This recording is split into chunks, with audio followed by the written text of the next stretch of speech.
those who believed, وَالَّذِينَ هَادُوا, and those who were Jewish, وَالنَّصَارَى, and those who were Christians, and the Christians, وَالصَّابِئِينَ, and the Sabians, the lost followers of Ibrahim alayhi salam, who went into different deviations. مَنْ آمَنَ بِاللَّهِ, whoever believed in Allah, وَالْيَوْمِ الْآخِرِ, and the last day, وَعَمِلَ صَالِحًا, and acted righteously, فَلَهُمْ أَجْرُهُمْ عِنْدَ رَبِّهِمْ, then they exclusively will have compensation with their master, وَلَا خَوْفٌ عَلَيْهِمْ, and there will be no fear on them, وَلَا هُمْ يَحْزَنُونَ, and they're not going to be grieving. What were the two terms that were used in the beginning of the surah to describe no fear and no grief? Al-Muttaqun, no fear. Al-Muflihun, happiness and no grief. That comes back again. Now this, I said, is one of the most misunderstood ayat of the Quran. People saying, because I'll explain it, I'll try to be logical in my explanation. There are 4 groups mentioned. الَّذِينَ آمَنُوا, those who believe. The Jews. The Christians, the Sabians. 4 groups are mentioned. Then there are 3 aspects of faith mentioned. مَنْ آمَنَ بِاللَّهِ وَالْيَوْمِ الْآخِرِ وَعَمِلَ صَالِحًا, whoever believed in Allah, the last day, and acted righteously. What did I tell you were the 3 aspects, core aspects of faith? There were faith in Allah, the afterlife, and the message. In this one, faith in Allah, the afterlife, but instead of message, what does Allah say? They acted righteously. We have to explore that further. But nonetheless, you can argue explicitly, directly, it does not say message. It just says Allah, the afterlife, the last day, and good deeds. So, 4 groups, 3 expectations. After 3 expectations, if you meet these 3 expectations, what happens? لَا خَوْفٌ عَلَيْهِمْ وَلَا هُمْ يَحْزَنُونَ, there's no fear on them, they don't have to grieve. A misinterpretation, oh look, Allah says Jews, Christians, Sabians, Muslims, so long as you believe in God, so long as you believe in the afterlife, and you do what? You do good. You're a good person. You got nothing to worry about. We're one big happy family. We're all quote unquote children of God. That kind of, athawtha. That kind of stupidity. Now understand. When Allah says here, إِنَّ الَّذِينَ آمَنُوا, Iman is mentioned. Which Iman has been the case from the beginning of the surah? The message. The ayah right before told these guys, you did kufr in the ayat. So when this ayah expects, when it says they believe in Allah in the last day and do good deeds based on what? The ayat. And all the bad deeds that have been highlighted so far are violations of ayat, of revelation. So when Allah even says here, good deeds is not my concept of good deeds, it's the revelation's expectations of good deeds. That's the constant discussion in this ayah. Look at these, I made a small collection for you guys. ذَلِكَ الْكِتَابُ لَا رَيْبَ فِيهِ, Revelation. الَّذِينَ يُؤْمِنُونَ بِمَا أُنزِلَ إِلَيْكَ, Revelation. آمِنُوا كَمَا آمَنَ النَّاسِ, believe like people have believed. Like they follow revelation, you should follow revelation. Allah says, الَّذِينَ اشْتَرَوْا الضَّلَالَةَ بِالْهُدَى, they purchased misguidance in exchange for guidance. Again highlighting revelation. فَلَمَّا أَضَاءَتْ مَا حَوْلَهُ ذَهَبَ اللَّهُ بِنُورِهِمْ, when it lit around them, the fire lit around them, Allah took their light away. What was that light?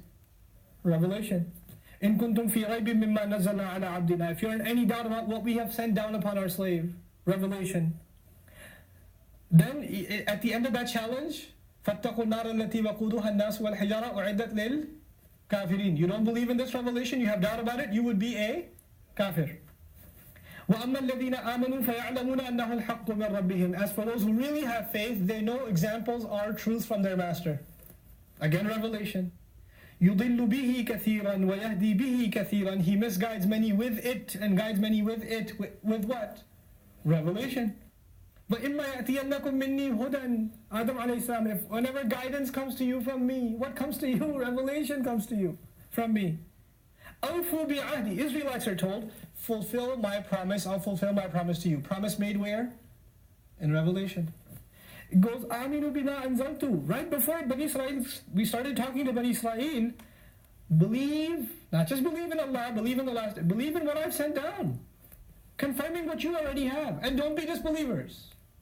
Because if you don't believe in this, you will be considered kafirin.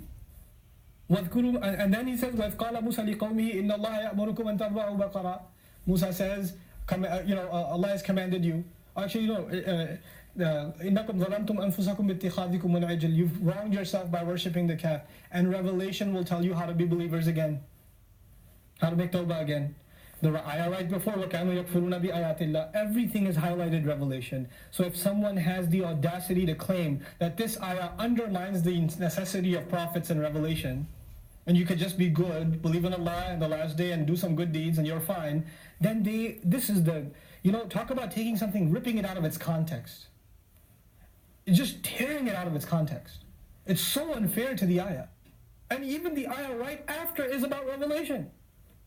وَإِذَا خَذْنَا مِيثَاقَكُمْ وَرَفَعْنَا فَوْقَكُمُ الطُّورَ خُذُوا مَا آتَيْنَاكُمْ بِقُوَّةٍ. When we raised the mountain of Tur above, when we took the covenant from you, the sons of Israel, we raised the mountain of Tur above you, and we let you know, hold on to whatever we have given you with great might. And what has come now in the Quran confirms what you were told, what you were supposed to hold on to. وَاذْكُرُوا مَا فِيهِ لَعَلَّكُمْ تَتَّقُونَ. And remind yourselves of what is in it, so that you may be protected, so that you can stay safe. The only way you'll stay safe is you remember revelation. You keep reminding yourself what's in it. And what's in it is the news of a coming messenger. You'll stay safe that way. If you don't follow that messenger, you will not be safe. SubhanAllah. Over and over and over and over again. The last thing I'll share with you, and inshallah I think I can finish this in 1 minute because the time's running out, is believing in Allah. A Christian says they believe in God. A Jew says they believe in God. A Hindu says they believe in God. And Buddhists can say they believe in some kind of deity. Agnostics even sometimes say, oh, there may be a God. Okay, fine. I'll give you that sometimes. Allah says, Amana billahi. Is Allah asking for a vague belief in some divine being, or is He very particular about who He is? And has He been particular all along? Since Adam alayhi salam, has He been particular? Yep. So when the ayah says whoever believed in Allah, it's not just any concept of God, it's the concept of God that He expects. The afterlife. Has the afterlife been taught to just us, or was it taught to Musa alayhi salam, Isa alayhi salam, and everyone in between and everyone before? They were. And is it a different afterlife that we're supposed to believe in that all those other messengers were taught? No. So just because someone says, I believe in an afterlife, that doesn't count as this ayah, whoever believed in the last day. No, the last day as it's supposed to be believed in. Not your version of it. The original version. The version that prophets brought. In other words, you can't believe in Allah the way you're supposed to until a prophet teaches you. You can't believe in the akhirah the way you're supposed to until a prophet teaches you, until revelation tells you better. You can't even do good deeds on your own because you don't know what they are. You have some idea of good deeds. You don't have a full concept. That only comes from revelation.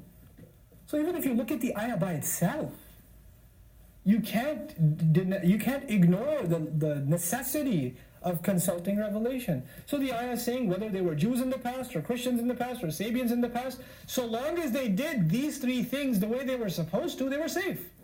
And when we say Christians, it's not a good translation because Nasara means helpers. Hadu means people committed to guidance. People who resorted to it literally means people who turn towards Allah. Sabi means, one of the meanings of Saba is to be as pure as you are as a child, Sabi. They kept their fitrah intact. This is part of the meaning of Sabi, So these are implications that have to be regarded when we look at this ayah, and it's the essence of its meaning, inshallah ta'ala. I'll take a quick 2-minute break here and then we'll continue. Barakallahu li wa lakum fil Qur'an al-Hakim wa nafa'ani wa iyyakum bil ayati wa dhikr al-Hakim.